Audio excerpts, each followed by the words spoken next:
opinion. So you would say that Russia and China are still 100% communist nations? No, I'm not saying 100%. This is why I think you're trying to put things that black and white pictures when everything is shades of gray. Why don't we do this? Colors. Can you define what communism means to you? What is the definition of communism to you?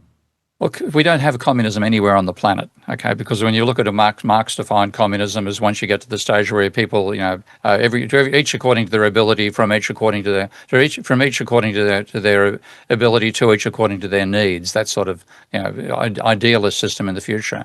What you have is socialist versus capitalist, and the socialist, if you had to get a pure statement of the ideologies of both systems, capitalism basically says, everybody out for themselves, get the best possible gain you can for yourself, and out of the self-interest and self-obsession, you'll get the best possible outcome. That's your definition of capitalism? That it's only self-interest? It's not the one that I... It's mathematically impossible if it's only self-interest for you to succeed. Yes, that's true. It's impossible. And that's an important point. Both systems are impossible in their extremes. And there's a tendency in Western thinking to go left versus right, one extreme versus another extreme. Not necessarily. I'm more interested in being specific. You've been doing this for 50 years. I've talked to a lot of different economists. I enjoyed my conversation with Richard Wolff, who's a socialist. Yeah. I've spoken to Slavoj Žižek, who was more of a communist himself, and we had a very good conversation.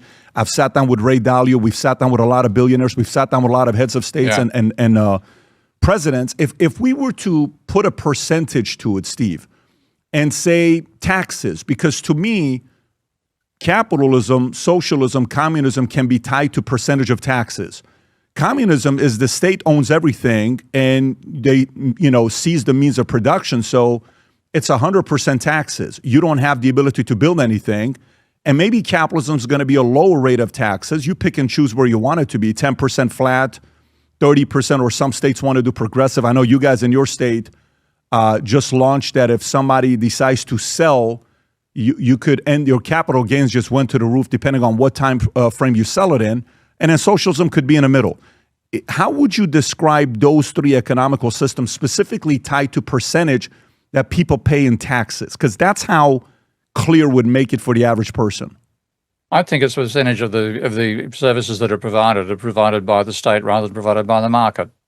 And in that sense, the socialist economies tend to be 50-50 or more provided by the state, capitalist less than 50-50.